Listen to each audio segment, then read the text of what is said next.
네, 지난주부터 우리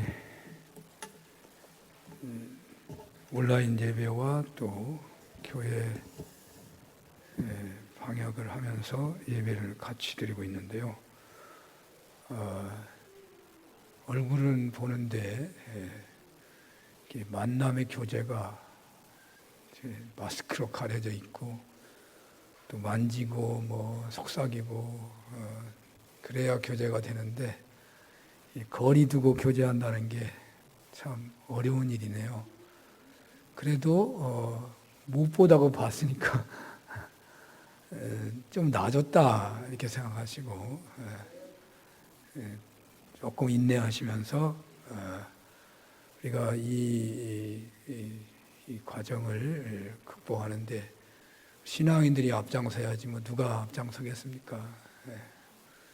우리가 더욱 기도하고 더 본이 되는 가운데 위기를 넘어서 우리가 더 금정금처럼 단련되는 신앙인으로 세워지는 기회가 다 됐으면 좋겠습니다. 온라인으로 또 집에서 예배하는 여러분들 환영합니다. 조금 더 집중해서 우리 사람이 받으시는 게 아니고 하나님이 받으시는 하나님 앞에 예배하는 여러분들 다 되시기를 바랍니다.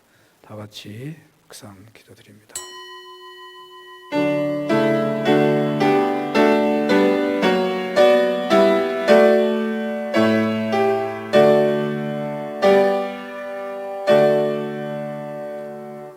하나님이 이 모든 말씀으로 말씀하여 이르시되 나는 너를 애굽 땅 종되었던 집에서 인도하여 낸 내 하나님 여호와니라. 너는 나 외에는 다른 신들을 내게 두지 말라. 내 부모를 공경하라. 그리하면 내 하나님 여호와가 내게 준 땅에서 내 생명이 길리라. 아멘. 창조주 하나님, 가정을 통해서 복 주시기를 원하시는 여호와 하나님, 저희들에게 가정을 주시고 부모님과 자녀들을 주셔서 감사합니다. 가족들이 한마음으로 예수님을 영접하고 따르게 하시고 또 그 방향으로 간절히 기도하며 힘쓰게 하시오니 감사합니다. 주님 말씀에 합당한 가정을 이루어 약속하신 복을 받기를 소원하오니 저희들의 예배를 받아주시고 가정마다 말씀의 능력이 임하게 하옵소서.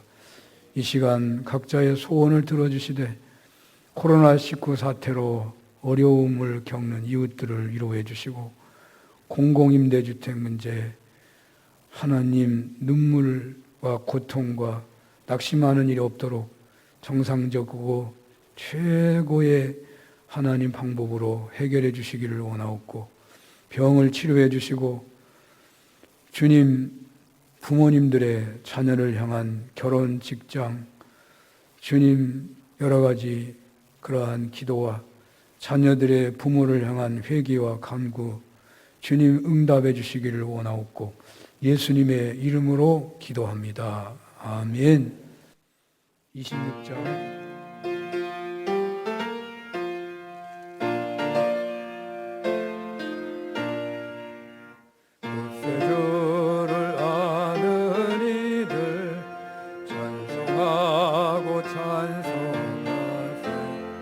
마음과 뜻과 힘 다하여 경배 드리세. 주를 알지 못한 이들 주가 친히 인도하사 그의 피로 구속하니 찬송 버릇세. 약한 사람 도움받아 시험 중에 참게 되는 모든 죄를 이길 힘은 믿음뿐이라.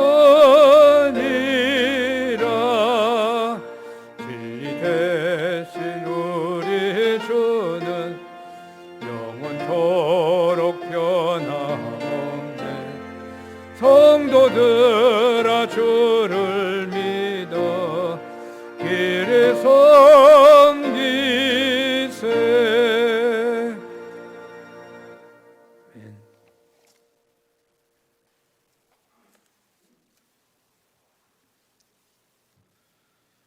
교동문 98번입니다. 내 부모를 공경하라.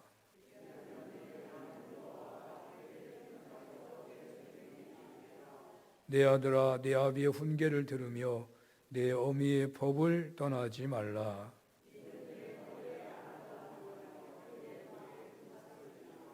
너를 낳은 아비에게 청종하고 내 늙은 어미를 경히 여기지 말지니라.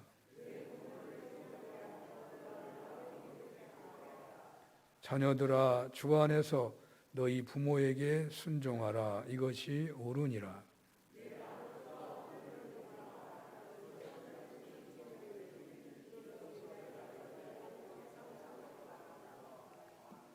아멘. 전능하사 천지를 만드신 하나님 아버지를 내가 믿사오며 그 외아들 우리 주 예수 그리스도를 믿사오니 이는 성령으로 잉태하사 동정녀 마리아에게 나시고 본디오 필라도에게 고난을 받으사 십자가에 못 박혀 죽으시고 장사한 지 사흘 만에 죽은 자 가운데서 다시 살아나시며 하늘에 오르사 전능하신 하나님 우편에 앉아 계시다가 저리로서 산자와 죽은 자를 심판하러 오시리라. 성령을 믿사오며 거룩한 공예와 성도가 서로 교통하는 것과 죄를 사하여 주시는 것과 몸이 다시 사는 것과 영원히 사는 것을 믿사옵나이다. 아멘.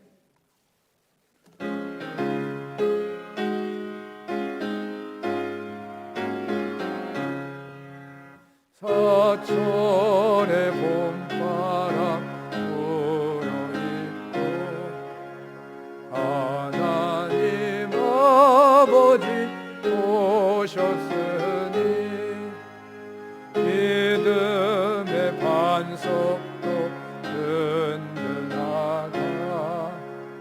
우리 집 즐거운 동산이다. 고마워라 임마누엘 예수만 섬기는 우리 집. 고마워라 임마누엘 복되고 즐거운 하루하루. 오포이 우리를 보이시고 동기들 사랑에 뭉쳐있고 기쁨과 소름도 같이 하니 한 칸의 초가도 정국이다. 고마워라 임마누엘 예수만 섬기는 우리 집. 고마워라 임마누엘 복되고 즐거운 하루하루. 아침과 저녁에 수고하여 다 같이 일하는 온 식구가 한 상에 둘러서 먹고 마셔. 여기가 우리의 낙원이라. 고마워라 임마누엘 예수만 섬기는 우리 집. 고마워라 임마누엘 복되고 즐거운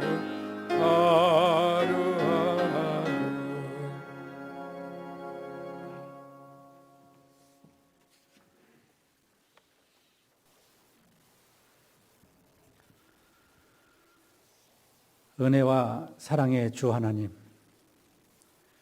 주일을 맞이하여 주의 성전에 발걸음을 인도하시고 찬양과 기도로 예배 드리게 하는 마음 주심을 감사합니다.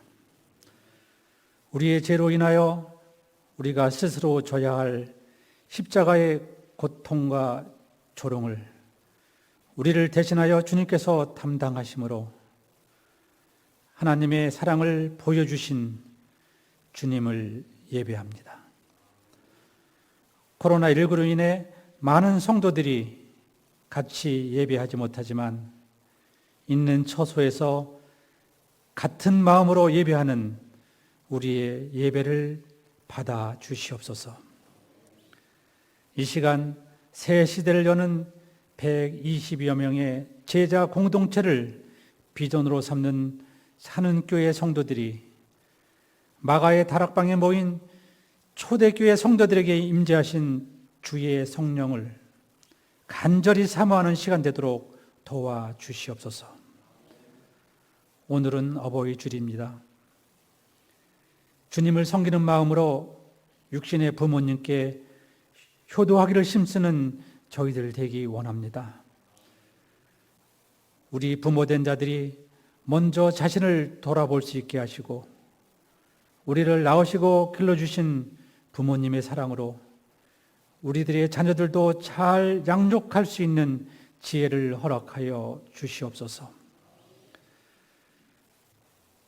우리들이 먼저 부모님을 잘 섬기며 공경하며 순종하는 모범을 볼 수 있도록 도와주시옵소서. 예수 그리스도를 자녀들에게 유선으로 남겨서 주의 복을 받는 자녀들 되게 하시옵소서. 우리의 가정들도 잘 지켜지기를 기도합니다. 험한 세상에서 가정이 파괴되지 않기를 기도합니다. 주님이 세워주신 사랑의 공동체가 사회를 유지하고 지탱하는 에너지가 되도록 화목한 가정들로 세워주시옵소서. 우리 교회는 연로하신 성도님들이 많이 계십니다.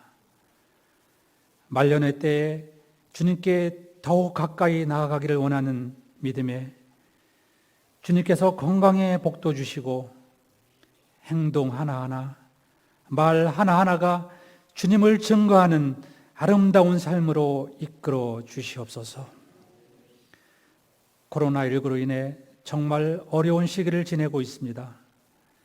사회적 거리두기로 인해 사람을 만나는 것조차 피하는 이때에 정말 어려운 사회적 약자를 돌아보게 하시고 주일 예배도 제약받는 시기에 주님을 향한 우리의 믿음이 사회적 거리두기만큼이나 멀어지지 않도록 붙들어 주시옵소서. 사는 공동체를 이끄시는 이필준 목사님, 주님이 붙들어 주셔서 피곤치 않게 하시고 능력의 말씀으로 생명의 양식을 공급하는 주님의 대변자로 세워 주시옵소서. 동역자이신 이정미 목사님, 이승영 전도사님께도 은혜 충만한 목자 되게 하시옵소서. 오늘도 주님을 예배하는 우리 성도들 예배하는 중에 사회적으로 어려운 일들, 건강의 문제, 공공임대 분양 전환 문제, 믿음의 문제들이 풀어지는 역사 있게 하시옵소서.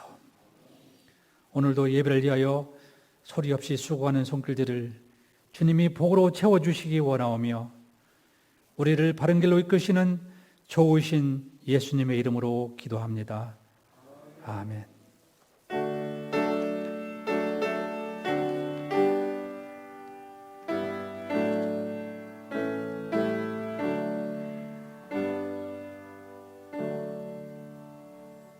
성경 말씀은 에베소서 6장입니다. 에베소서 6장 1절에서 4절 제가 봉독하겠습니다. 에베소서 6장 1절에서 4절. 자녀들아 주 안에서 너희 부모에게 순종하라. 이것이 옳으니라. 내 아버지와 어머니를 공경하라. 이것은 약속이 있는 첫 계명이니 이로써 네가 잘되고 땅에서 장수하리라. 또 아비들아 너희 자녀를 노엽게 하지 말고 오직 주의 교훈과 훈계로 양육하라. 아멘.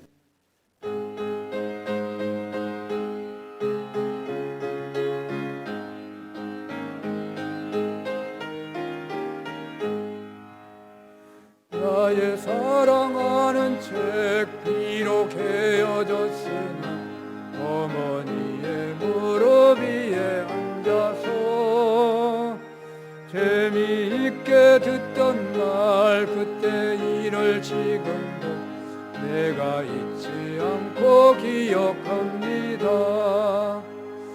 귀하고 귀하다 우리 어머니가 들려주시던 재미있게 듣던 말 이 책 중에 있으니 이 성경 심히 사랑합니다. 옛날 용맹스럽던 다니엘의 경험과 유대 임금 다윗 왕의 역사와 주의 선지 엘리야 바람 타고 하늘에 올라가던 일을 기억합니다. 귀하고 나 우리 어머니가 들려주시던 재미있게 듣던 말 이 책 중에 있으니 이 성경 심히 사랑합니다. 예수 세상 계실 때 많은 고난 당하고 십자가에 달려 죽임 당하니 어머니가 읽으며 눈물 많이 흘린 것 지금까지 내가 기억합니다. 귀하고 귀하다 우리 어머니가 들려주시던 재미있게 듣던 말 이 책 중에 있으니 이 성경 심히 사랑합니다. 그때 일은 지나고 나의 눈에 와나오 어머니의 말씀 기억하면서 나도 지시때때로 성경 말씀 읽으며 주의 뜻을 따라 살려 합니다. 귀하고 귀하다 우리 어머니가 들려주시던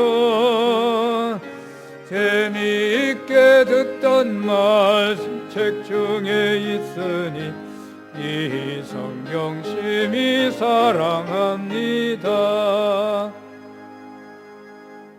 아멘.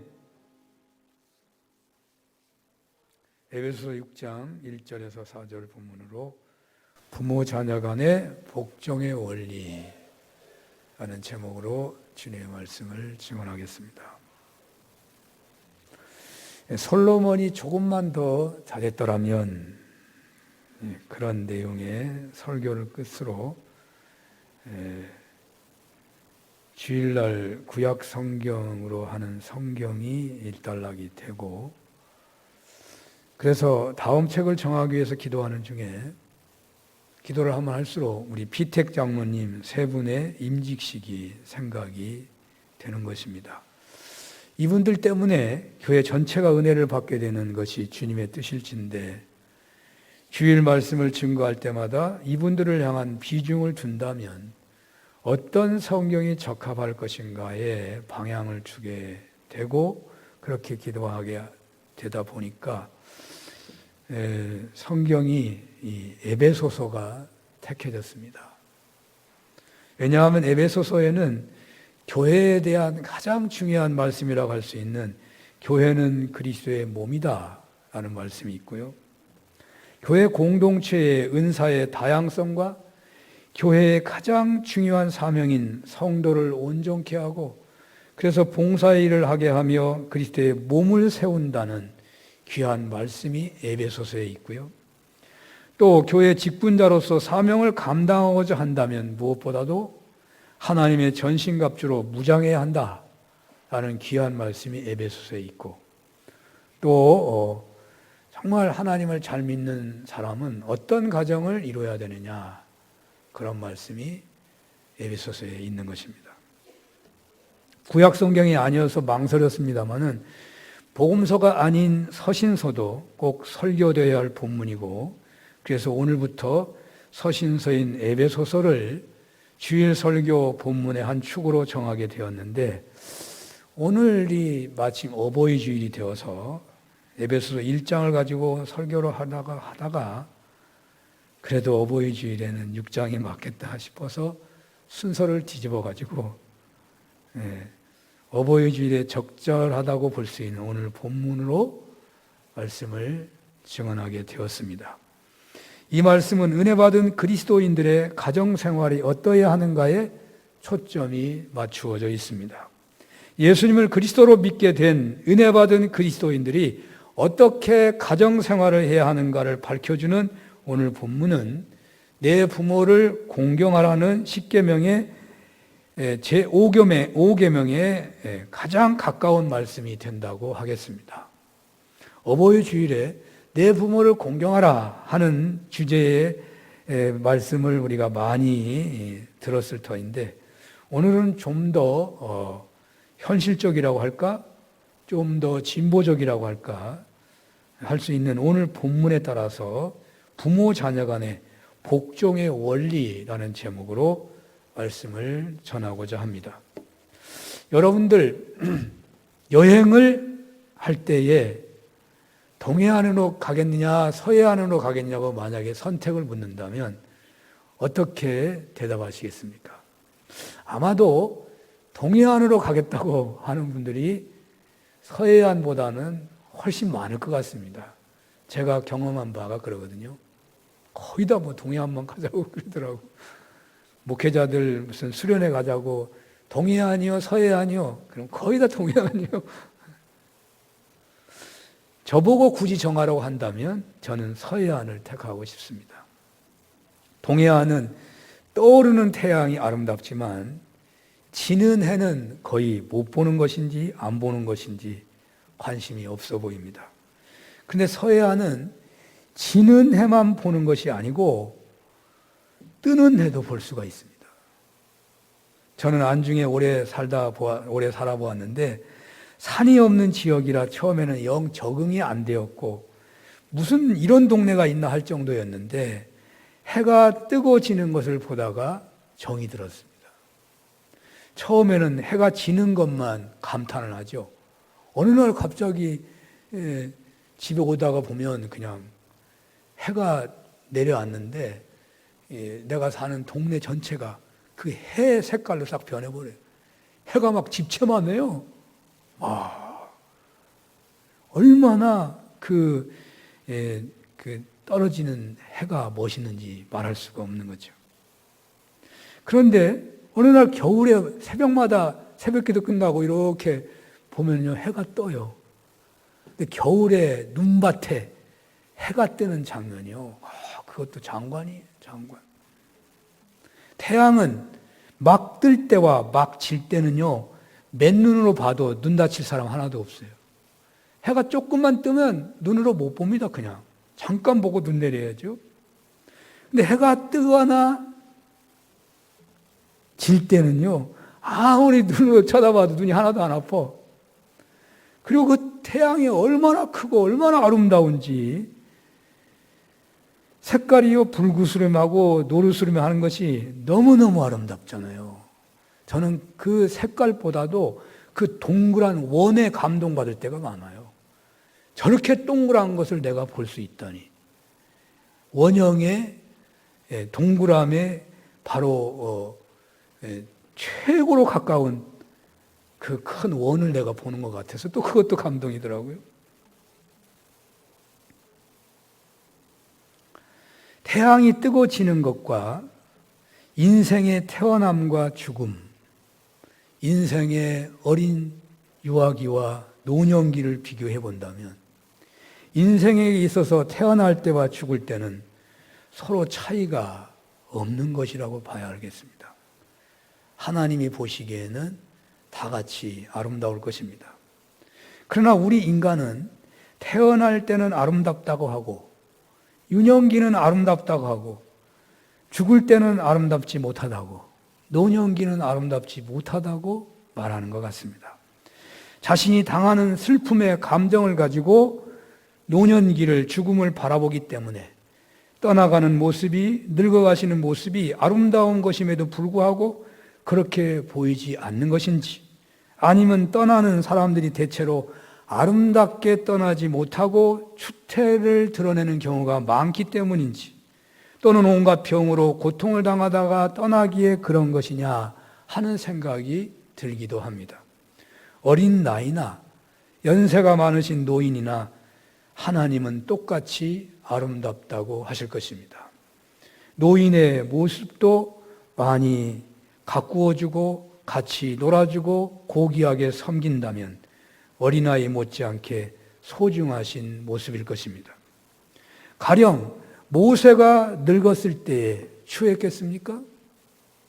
저희 교단의 김재준 목사님이 주님 품에 가시기 직전까지 그분은 모두가 존경했고 아름답다고 여겼습니다. 아마 나이 많은 카터 대통령을 누구도 추하다고 하지 않을 것 같습니다. 문제는 관심을 갖지 않고 살피지 않고 있기 때문일 것입니다. 막 태어난 아이나 곧 운명을 하시게 되는 늙으신 분이나 하나님은 똑같이 보실 것입니다. 그러나 사람들이 자기 욕심대로 자기 생각대로 살기 때문에 차별이 생겼을 것입니다. 만약에 막 태어난 아이처럼 노년에 계신 어른들을 섬긴다면 냄새나고 추할 분은 거의 없을 것입니다. 어린아이는 하루에 몇 번이나 목욕을 시키는지 모릅니다. 어른들을 그렇게 한다면 어떠하겠습니까? 아이들 병원 가듯이 노인들이 병원 가는 것을 섬겨준다면 어떠하겠습니까?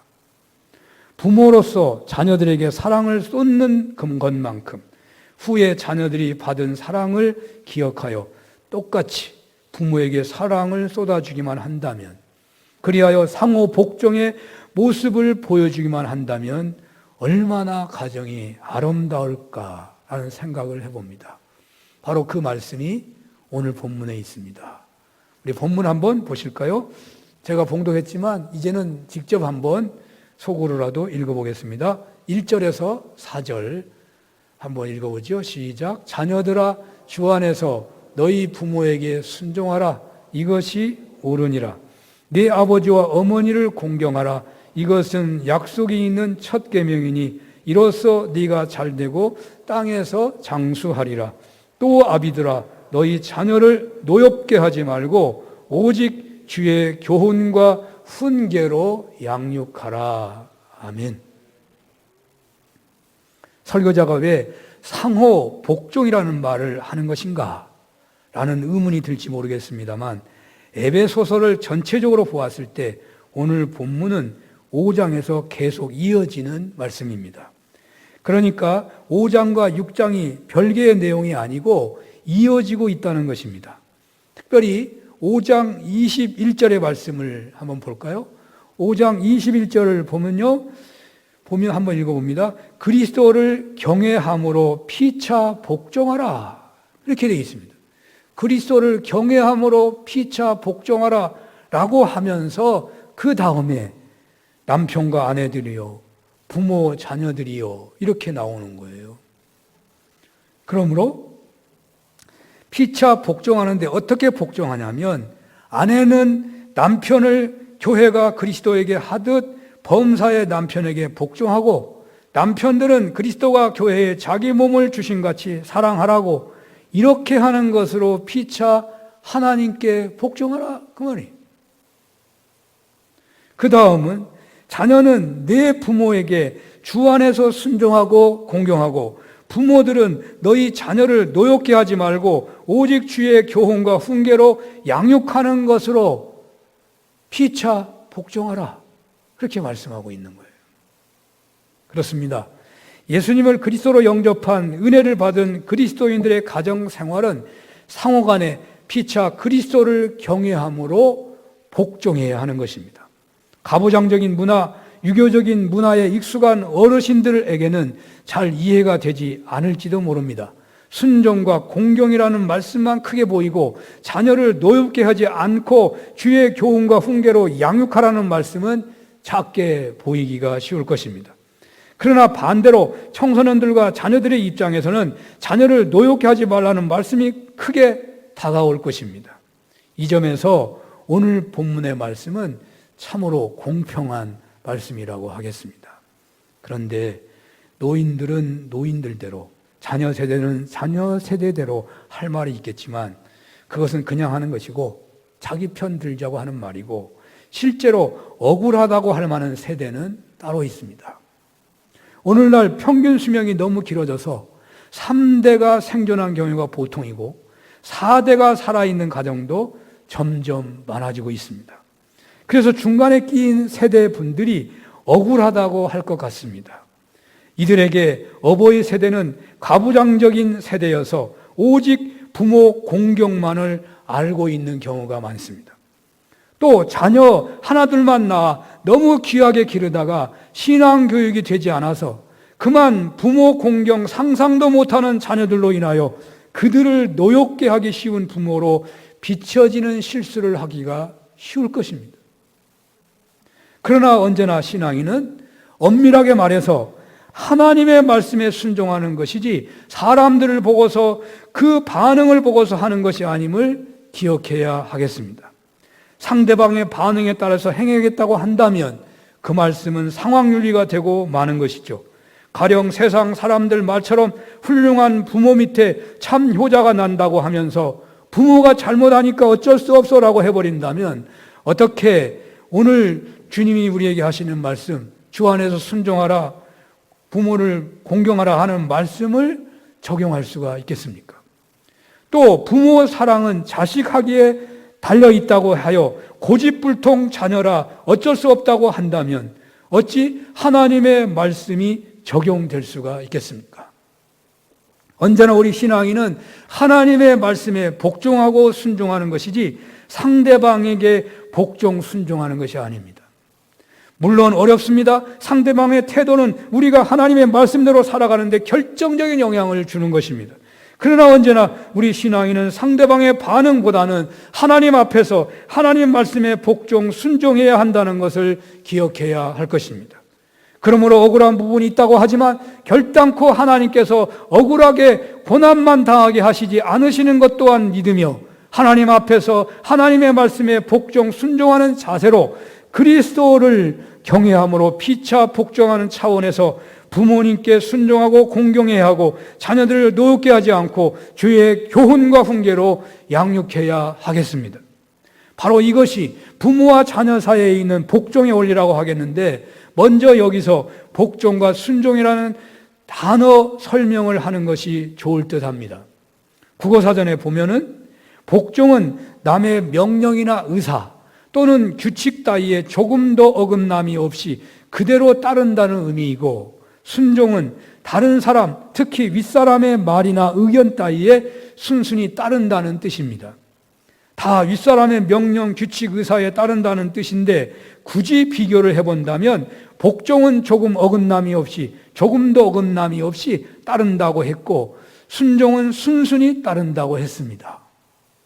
오늘 본문과 골로새서 3장에서는 남편과 아내 간에는 복종이라고 번역된 히포타소라는 원어를 쓰고 있고요.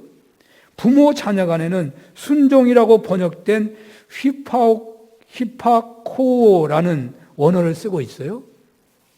갑자기 무슨 말인가 하겠지만은요. 이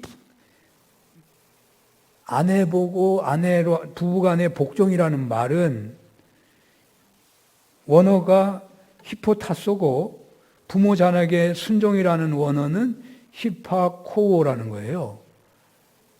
그런데 또 문제가 있는 게 이것을 개혁성경 개혁 개정판은 복종 순종으로 이렇게 부부간에는 복종으로 부모 자녀에게는 순종이라고 번역을 해놨는데 새 번역에 가니까 이거를 부부간에는 순종이라 놓고 부모 자녀간에는 복종이라고 번역을 또 해놨어요.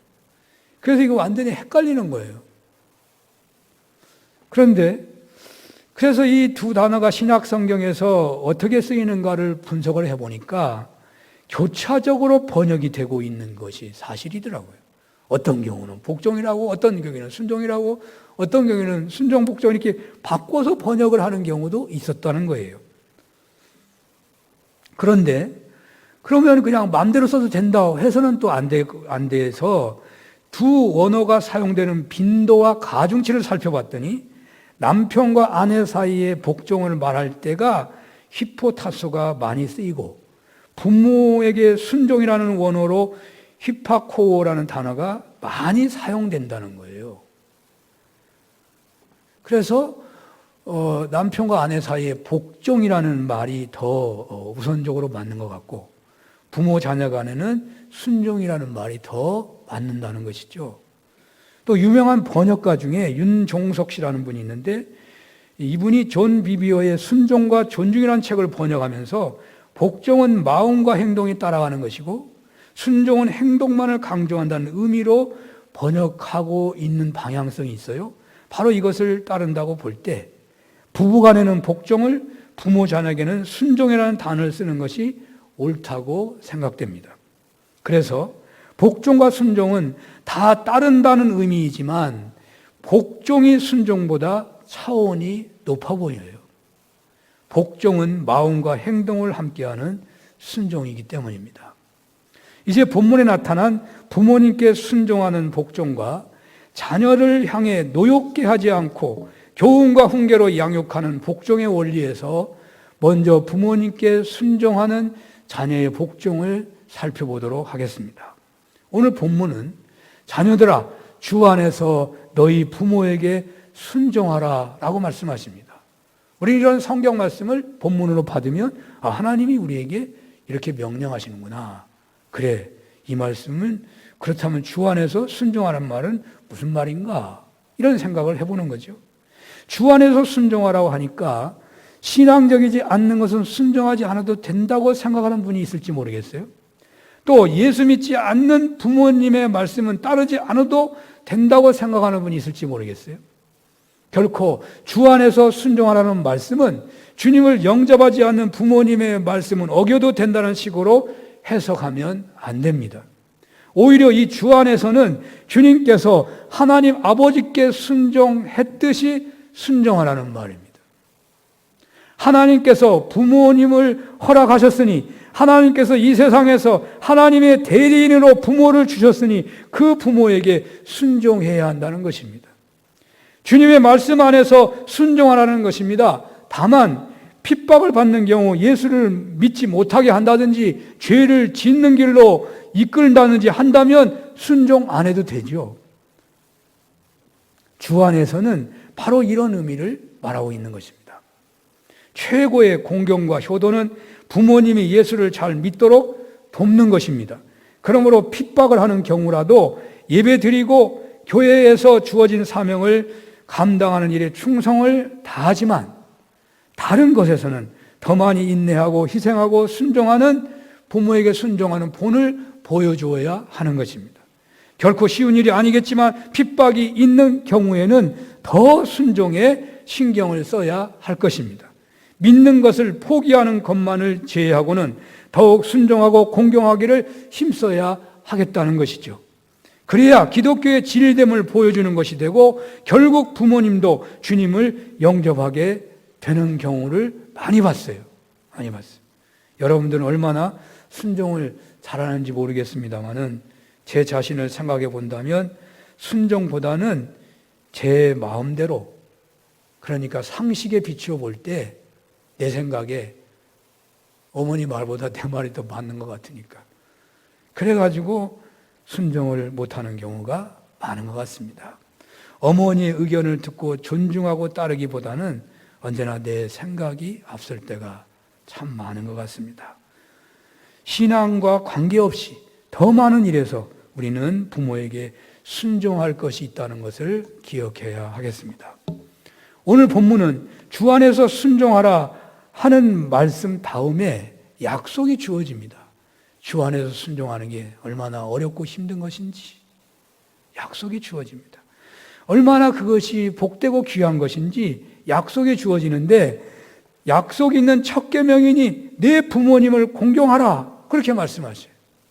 얼마나 부모 공경이 중요하면, 내 부모를 공경하면 땅에서 잘되고 장수한다, 약속까지 주님께서 하시겠습니까? 보통 우리는 좀 더 잘 살아보려고 부모 공경을 미루거나 못하는 경우가 있지요. 그리고 부모님도 그것을 어떤 면에서 원하고 계시는 것처럼 보이기도 하고요. 그러긴 하지만 정작 더 잘 되기를 바란다면 오늘 본문의 약속을 되새겨 봐야 할 것입니다. 부모 공경으로 인한 경제 손실이 크십니까? 아니면 시간적인 손실로 인하여 마땅히 해야 할 일을 못하는 피해가 있으십니까? 주님께서는 부모 공경으로 인한 손해가 있을 수 없다는 것입니다. 땅에서 잘되고 장수할 것이라고 약속하시기를 약속이 있는 첫 계명이라고 하는 말을 쓰시면서 약속하십니다. 약속 있는 첫 계명이라는 해석이 다양하더라고요. 가장 큰 계명이다. 10계명 중에 첫 약속이 있는 계명이다. 사람과의 계명 중에 첫 번째 계명이다. 이런 해석들을 하던데, 이걸 다 종합해 볼 때 이 약속 있는 첫 계명은 계명 중에 약속이 있는 가장 중요한 계명이다, 그런 말이 아니겠어요? 세상의 생활 원리만을 중요하다고 생각하지 마십시오. 우리 신앙인에게는 하나님의 약속이 더 중요합니다. 축복의 약속이 여기 있으니 그동안 많은 문제들, 부모님을 공경하지 못하도록 하는 많은 사연들이 있었지만 어떤 것도 핑계고 중하지 않다고 말씀하시니 부모 공경의 약속의 말씀을 붙드시면 어떠하시겠습니까? 마음뿐이고 쫓기는 삶이라 감당하지 못하는 경우가 많겠지만 오늘 주님이 귀한 약속과 함께 말씀을 주시오니 내가 이 말씀에 따라서 순종하기로 결단합니다 라고 하신다면 우리가 회개하는, 그렇게 하지 못할 때마다 회개하게 되거든요. 그래서 넘어질 때 다시 일어나고 또 회개하고 그렇게 하는 과정 속에서 조금씩 더 나은 방향으로 주님에게 순종하고 공경하게 된다는 것입니다. 그리고 여기 공경이라는 것도 좀 보아야 될 것 같습니다. 기독교에서의 부모 공경은 어떤 것인가?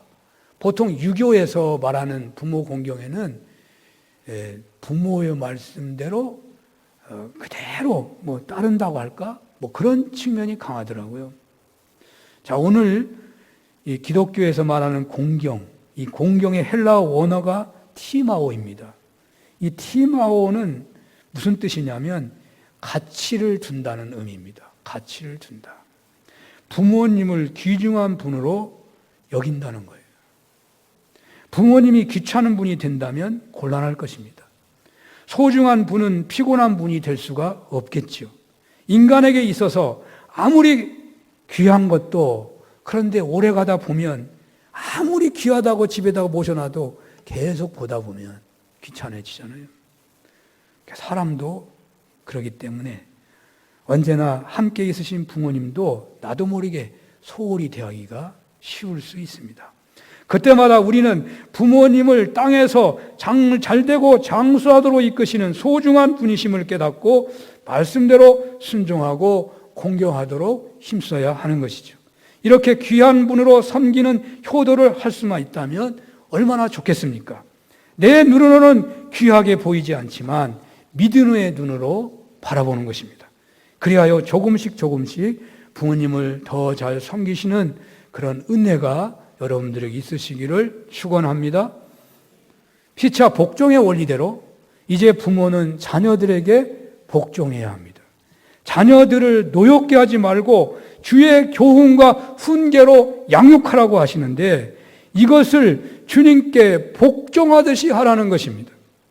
당시 헬라 사회에서 이 말씀은 놀랍고 충격적인 말씀이었습니다. 아버지에게는 자녀에 관한 모든 권한이 주어져 있었습니다. 어머니가 아기를 낳아 아버지에게 보일 때에 만약 아버지가 아이를 손으로 들면 키우고 마음에 안 든다고 들지 않으면 죽이기도 했다고 해요. 우리네 풍습도 가부장적인 관계로 아이들을 함부로 대하는 경향이 있잖아요. 그런데 오늘 성경은 바로 그런 풍습을 지배하는 사회였는데도 자녀를 노엽게 하지 않아야 한다라고 말하고 있습니다. 저는 이 성경 구절을 만나기 전까지는 아이들이 부모를 향하여 노여한다는 것은 생각도 하지 상상도 하지 못했습니다. 자녀가 부모에게 노여해? 그런데 사회에서 벌어지는 폐륜의 범죄들을 접하면서 그런 일이 벌어질 수 있겠구나. 왜 그런 폐륜의 범죄가 일어나는가? 자녀가 노여가지고 죽이는 거예요. 자녀가 잘못됐든지 누가 잘못됐든지 간에. 아이들의 이야기 속에서 자녀들의 자신들의 부모를 욕하는 말들이 있다는 거 아십니까? 부모를 욕하는 시대예요. 아프리카 당나귀를 지고 가는 예수라는 책이 있는데 당나귀를 지고 가는 예수, 아프리카를 배경하고 있어요. 이 책의 주인공인 스티브는 자기 어머니에게 분노해서 칼을 던져요. 이 책은 실화를 적어놓은 것인데 10대의 어머니가 된 어머니에게 버림받은 아들 스티븐, 그는 늘 어머니의 사랑을 갈급했고 그 어머니는 그러나 아들을 매로 다스렸어요. 그렇게 어린 시절을 보내다가 어머니가 도망을 칩니다. 그래도 아이는 언제나 어머니의 품을 그리워합니다. 그러다가 몇 년 만에 그의 어머니가 나타나니까 그 그리움이 분노로 변하여 칼을 어머니에게 던지고 도망칩니다. 저는 자녀들이 크게 짜증을 낼 때 섬찟한 느낌이 들 때가 있습니다. 뭔가 화가 나서 저럴 텐데 저 싫어하는 이유를 자세히 듣고 내가 그것을 설명해 주고 그 화를 풀어줘야 되는데 그럴 여유가 없어요. 저는 그 순간에 나도 모르게 화를 내거나 혹은 그냥 내 마음이 굳어져 버려요. 화를 참다 보면 자녀도 노여워할 수 있습니다. 여기 본문에서 풍기는 이 말의 의미는 자녀가 노엽게 되는 것은 인격적으로 무시받을 때이거나 감정적으로 비난과 책망을 반복적으로 받을 때일 것입니다. 특별히 이 부모가 자녀를 노엽게 하고 교훈과 훈계라는 말이 짧게 나와 있죠. 이 짧게 나와 있는 것은 가볍기 때문에 짧게 나온 것이 아니라 앞에 나온 것이 이미 포함되고 있기 때문에 짧은 거예요. 그러니까 부모에게 제대로 공경하거나 혹은 순종하거나 하는 모든 신앙적인 면에서 본이 되지 못하면서 예수님을 믿는 신앙의 삶에서 본이 되지 못하면서 그 예수님의 말씀을 가지고 훈계하거나 책망한다면 아이들은 노엽게 되는 거예요. 어쩔 수가 없는 거예요. 이런 행동이 되지 않도록 우리가 한다는 것이 얼마나 어렵고 힘들겠습니까? 주의 교양과 훈계로 가르치라고 말씀하십니다. 성경은 자녀 교육을 공교육이나 사교육에 맡기고 있지 않습니다. 주님께서는 자녀 교육을 부모의 교육에서 되어지기를 원하십니다. 주님은 부모가 자녀를 교육해야 한다고 말씀하십니다. 이 교육은 훈련과 징계가 포함되어 있습니다. 자녀를 성경 말씀에 따라 가르치고 그렇게 살도록 훈련해야 하는 것입니다. 말씀대로 살 때까지 징계하면서 훈련해야 한다는 거예요.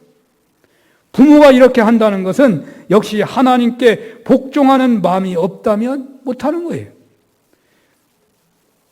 그리스도를 경외하는 마음으로 피차 복종하는 것입니다. 자녀를 노엽게 하지 않으면서 교훈과 훈계로 양육하는 복종의 삶을 사는 은혜가 있으시기를 축원합니다. 자녀들이 말씀대로 자기 부모에게 순종하고 공경한다는 것 결코 쉬운 일이 아닙니다.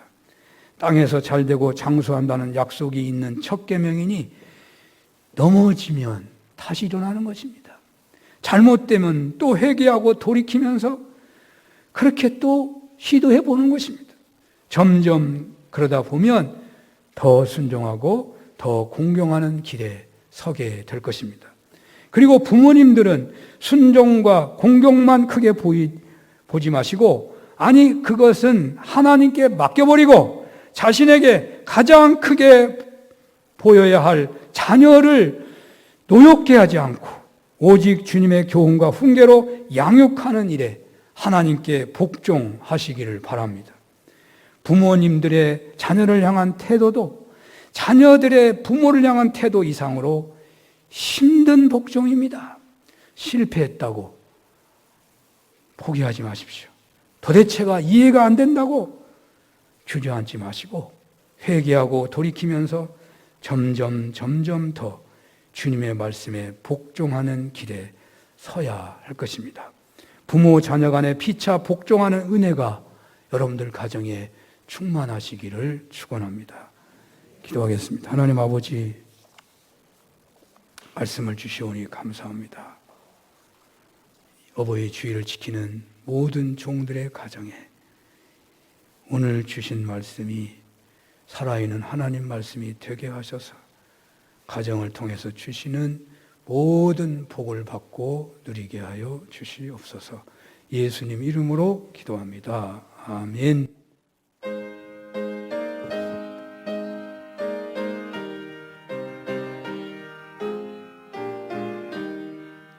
믿어라 주의 가정 반석 위에 섰으니 비바람이 불어쳐도 흔들리지 않으리.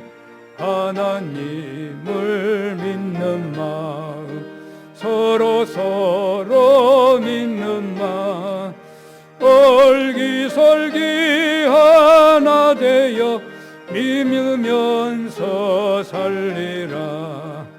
평화롭다 주의 가정 아늑하다 그 품이 따뜻하고 포근하여 마음 놓고 쉬리라.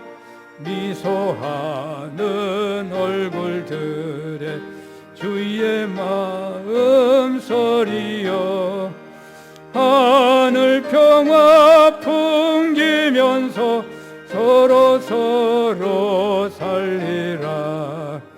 즐거워라 주의 가정 사랑의 샘 솟는다.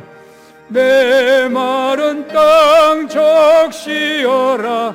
물이 올라 꽃핀다. 너도 나도 어깨 펴고 노래하며 즐기니 이웃들이 형제로다 내 몸처럼 아끼리.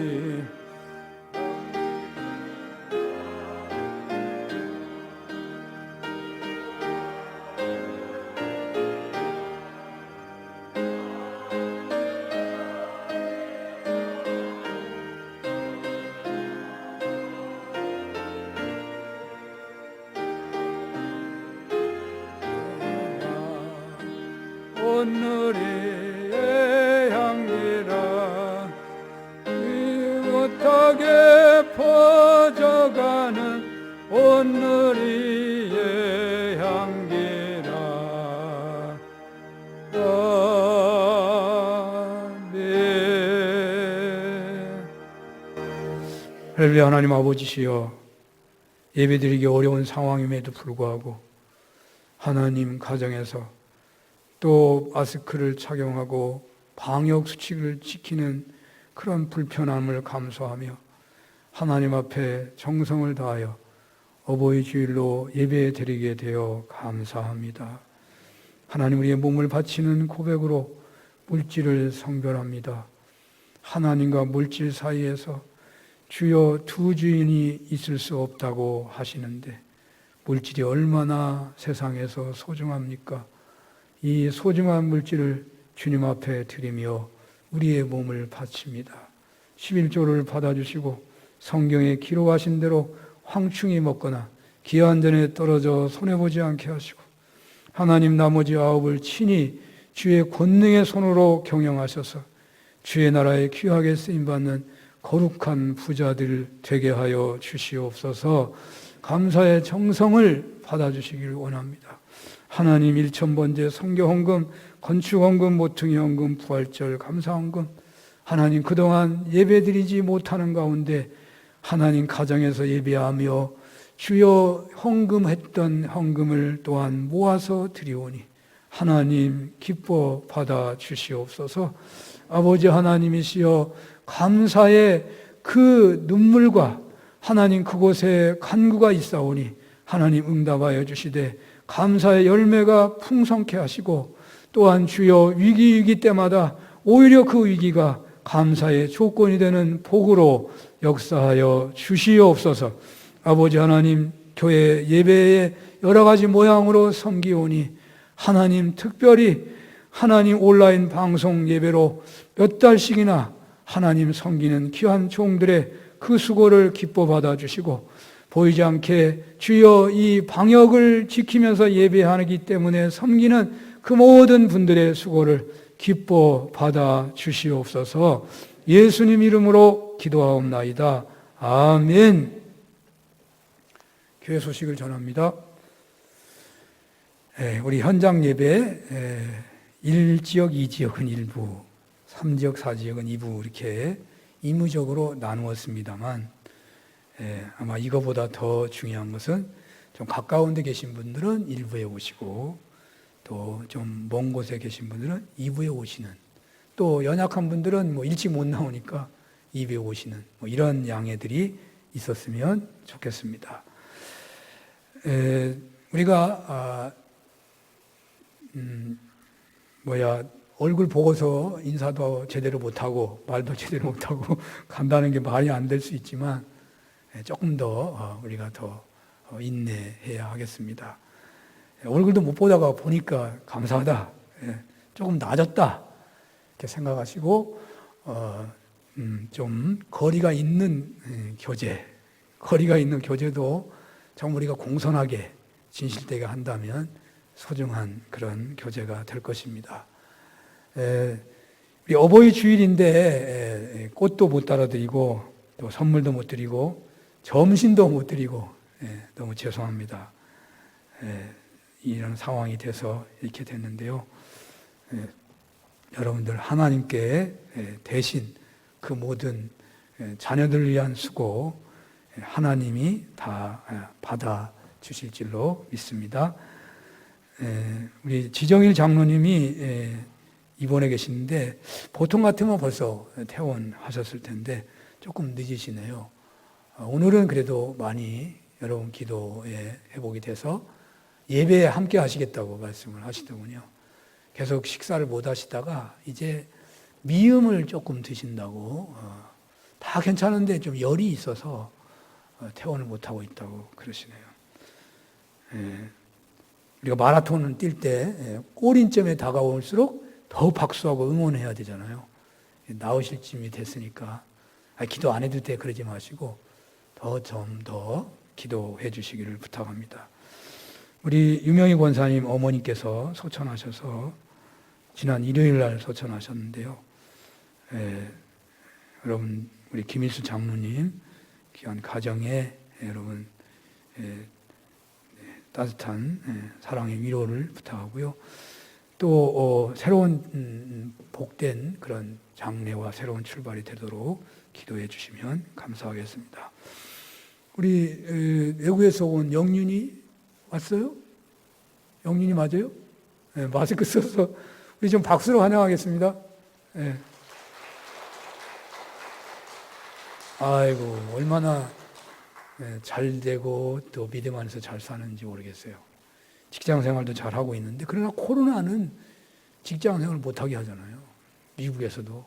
그래서 아마 어쩔 수 없이 왔겠는데 와가지고 고생 엄청 했겠네. 집에만 있어가지고. 집에만 있었으니 어떻게.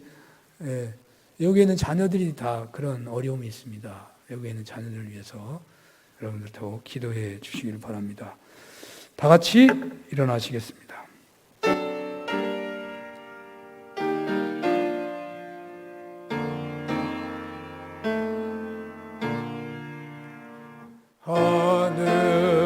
하늘에 계신 아버지 이름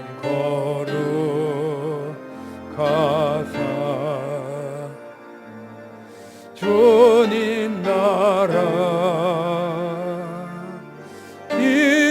임하시고 뜻이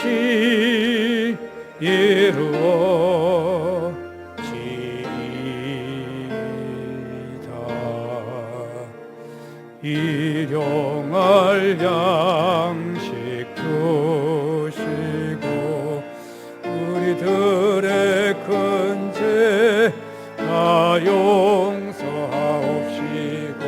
또 시험에 들게 마시고 악에서 구원하소서. 대개 주의 나라 주의 권세 주의 영광 영원히